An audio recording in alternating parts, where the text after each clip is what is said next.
Wangon Jatilawang, karya Ahmad Tohari. Wajah dua tamuku mendadak berubah ketika Sulam masuk. Mereka makin bingung melihat Sulam terus melangkah dan berdiri tepat di sisiku.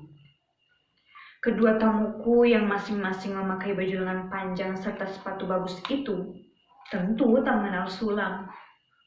Namun, siapa saja yang tinggal di antara Wangon dan Jatilawang pasti mengenal dia. Sepanjang ruas jalan raya kelas 2 itu, nama Sulam sangat terkenal. "Pak," kata Sulam tanpa ekspresi apapun. "Ya," jawabku. "Nasi atau uang?"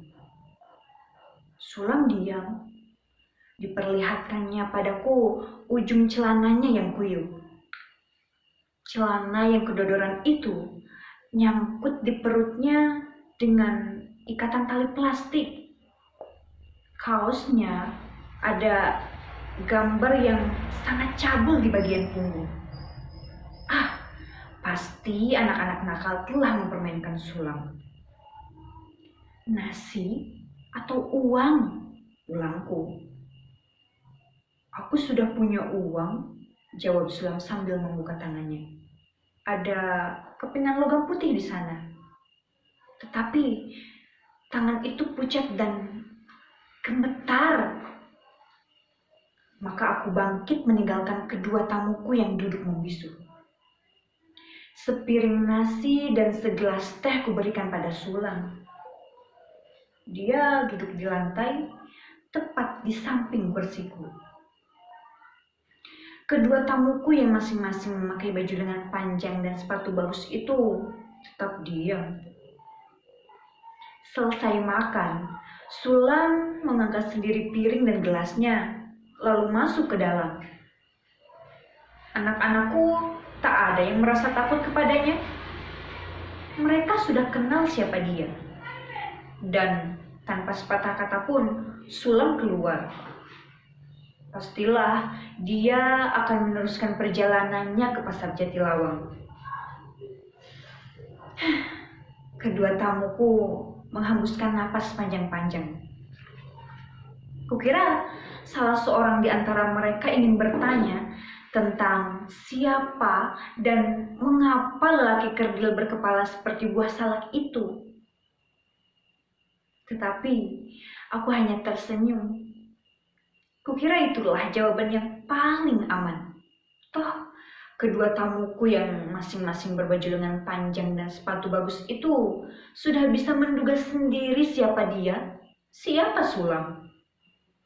Bahkan, aku lagi-lagi hanya tersenyum ketika salah seorang tamuku bertanya, apakah Sulam sering mampir ke rumahku seperti tadi.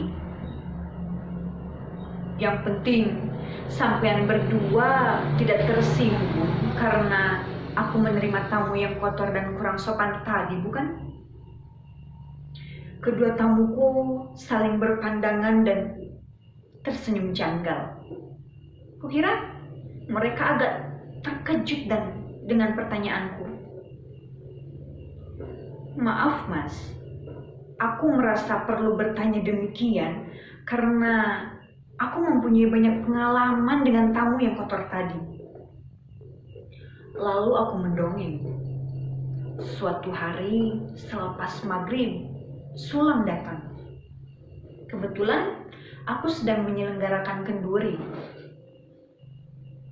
Gerimis yang sejak lama turun membuat Sulam basah kuyup. Aku merasa tak bisa berbuat lain kecuali menyilakan Sulam masuk. Meski aku melihat tamuku jadi agak masam wajahnya. Setelah kutukar pakaiannya, Sulam kuajak menikmati kenduri. Dia kubawa ke tempat persis di sampingku. Orang-orang yang semula duduk di dekatku menjauh. Dan kenduriku malam itu berakhir tanpa keakraban.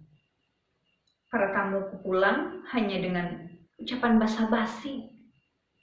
Wajah mereka jelas berbicara bahwa mereka merasa tersinggung karena Sulam kuajak duduk di antara mereka. Semuanya menjadi lebih jelas ketika aku beberapa minggu kemudian menyelenggarakan kenduri lagi. Ternyata hanya beberapa orang yang datang memenuhi undanganku. Kedua tamuku yang berbaju lengan panjang dan bersepatu bagus itu mengangguk-angguk. Kukira keduanya merasa heran. Tetapi aku tak tahu apakah mereka heran terhadapku atau terhadap orang-orang kenduri yang tersinggung oleh kedatangan Sulam itu, atau terhadap kedua-duanya, aku dan orang-orang kenduri itu. Dan kepalang dua orang muda itu sudah terheran-heran, maka lebih baik kuteruskan dongengku. Bahwa emakku sendiri suatu ketika marah karena mendapati Sulam menginap di rumahku. Ya, bagaimana lagi, Mak? Hari hujan dan Sulam mampir berteduh. Karena sampai malam hujan tak reda, maka Sulam kusuruh menginap di sini. Lah, kamu seperti tak tahu. Rumah siapa saja yang sering disinggahi orang semacam Sulam bisa apes. Tak ada wibawa dan rezeki jadi tidak mau datang. Lihat tetanggamu itu, tamunya gagah-gagah, bagus-bagus. Tamumu malah si Sulam. Bila hari tak hujan, Sulam pun tak mau menginap di sini, Ma. Memang rumahnya kan Pasar Wangon dan Pasar Jatilawang. Bukan rumahmu ini, kamu saja yang bodoh. Mendengar dongeng itu, kedua tamuku yang berbaju lengan panjang dan bersepatu bagus tersenyum. Kali ini senyumnya lepas. Kukira mereka membenarkan sikap emakku terhadap Sulam. Entahlah. Sementara itu, aku teringat Sulam yang saat ini pasti dalam perjalanan menuju Pasar Jatilawang. Kubayangkan langkahnya yang pendek-pendek sambil menyeret ujung celana yang basah dan kedodoran.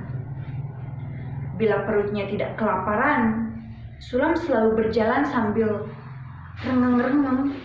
Tak pernah jelas tembang apa yang didendangkannya. Kadang dalam perjalanan antara Wangon dan Jatilawang, Sulam pintar meniru gaya penyiar TV, meski suara yang keluar dari mulutnya hampir tak punya makna apapun. Dan ketika kedua tamuku yang bagus-bagus itu minta diri, kukira mereka akan mencapai Sulam sebelum Pasar Jatilawang.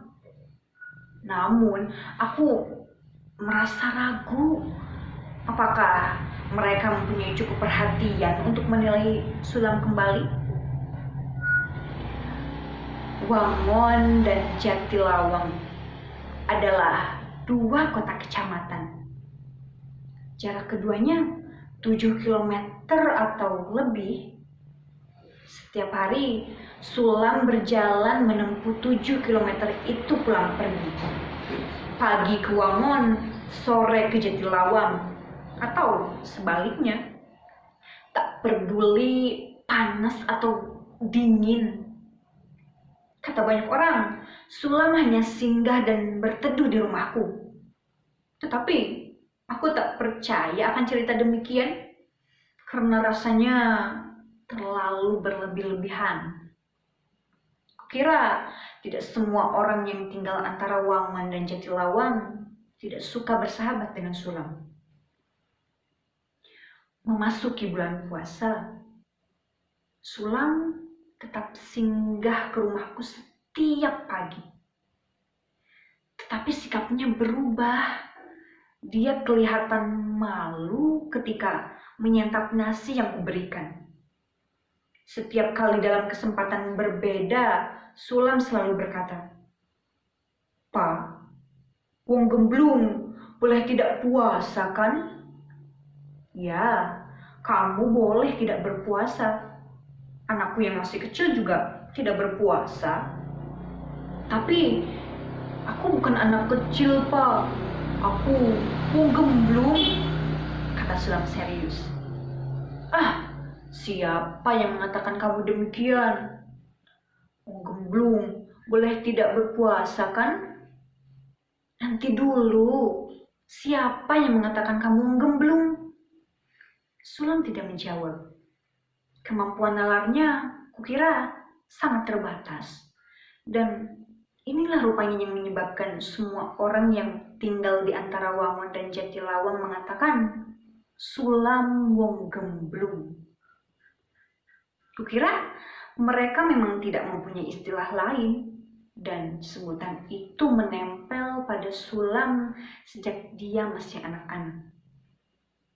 Dulu, Sulam tinggal secara tetap dengan emaknya dalam sebuah rumah kecil di Jatilawang. Emak Sulam yang sama-sama menderita keterbelakangan mental meninggal dan rumah kecil itu punah tak lama kemudian.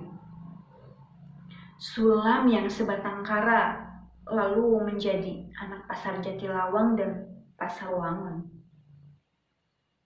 Dekat hari Lebaran, pagi-pagi sekali, Sulam sudah berada di rumahku. Aku tak melihat kedatangannya dan tiba-tiba saja dia sudah duduk di ruang makan. Wajahnya kelihatan bimbang. Nasi dan sekeping uang yang kuletakkan di atas meja di depannya tidak segera menarik perhatiannya. Ketika kutanya mengapa demikian, Sulam malah balik bertanya. Sudah hampir Lebaran ya, Pak? Iya, 4 atau 5 hari lagi. Kenapa? Sulam menunduk, terbengong-bengong sehingga muncul semua tanda keterbelakangannya. Mestinya Lebaran ditunda sampai emak pulang. Lebaran tidak boleh ditunda. Nanti semua orang marah. Tetapi emak belum pulang. Dia sedang pergi ke kota membeli baju.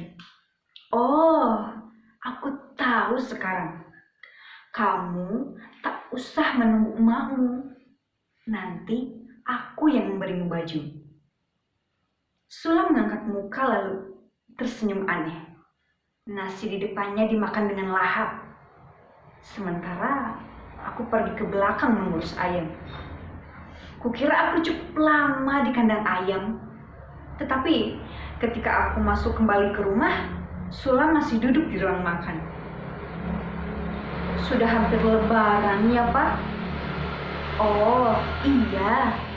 Kamu nanti akan memakai baju yang baik. Tetapi aku tidak akan menyerahkan baju itu kepadamu sekarang. Nanti saja. Tepat pada hari Lebaran, kamu pagi-pagi kemari. Di pasar Wangun dan Jatilawang, orang-orang sudah membeli baju baru. Iya, tetapi untukmu nanti saja. Aku tidak bohong. Bila baju itu kuberikan sekarang, wah, repot. Kamu pasti akan mengotorinya dengan lumpur sebelum Lebaran tiba. Aku kan mau gemblung, Pak. Nanti dulu. Aku tidak berkata demikian. Aku ingin berkata lebih banyak. Namun, Sulam melangkah pergi. Wajahnya murung. Aku mengikutinya sampai ke pintu halaman. Dari belakang kuperhatikan langkahnya yang pendek-pendek, menyeret-nyeret ujung celananya yang kombor dan kelewat panjang. Celana pemberian orang. Mobil-mobil masih menyalakan lampu kecil karena pagi sangat berkabut mendahului Sulam. Makin jauh, tubuh Sulam makin samar. Dan sebelum 100 meter jauhnya, Sulam telah raib dalam keremangan pagi berkabut. Dan aku mulai menyesal. Mengapa tidak memenuhi permintaan Sulam akan baju dan celana yang layak? Mengapa aku khawatir tentang kebiasaan Sulam yang suka mengotori baju yang kuberikan? Atau menukarnya begitu saja dengan sebungkus nasi rames di Pasar Wangun. Maka sebenarnya aku tidak cukup mengerti tentang lelaki kerdil yang setiap hari menyusuri jalan raya antara Wangun dan Jatilawang itu. Dengan demikian, aku sungguh tidak layak mengaku sebagai sahabat Sulam. Jam 7 pagi, hari itu juga, penyesalanku menghujam ke dasar hati. Seorang tukang beca sengaja datang ke rumahku. "Pak, Sulam mati tergilas truk di batas kota Jatilawang." Bisa jadi tukang beca itu masih berkata banyak. Namun, kalimat pertamanya yang kudengar sudah cukup. Aku tak ingin mendengar ceritanya lebih jauh. Aku malu, perih. Demikian malu sehingga aku tak berani menjenguk mayat Sulam di Jatilawang, meski istriku berkali-kali menyuruhku ke sana.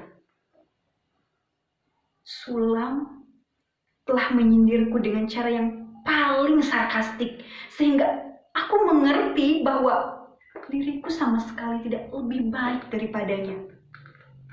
Atau memang demikianlah keadaan yang sesungguhnya. Karena dalam hati, sejak lama aku percaya, setiap hari Tuhan tak pernah jauh dari diri Sulam. Dan aku yang konon telah mencoba bersuci jiwa hampir sebulan lamanya, malah menampik permintaan Sulam yang terakhir. Padahal, sungguh, aku mampu memberikannya. Menjelang pagi di hari Lebaran, Sulam datang dalam angan-anganku. Dia sama sekali tidak meminta baju yang telah kujanjikan. Dia hanya menatapku dengan wajah yang jernih, dengan senyum yang sangat mengesankan.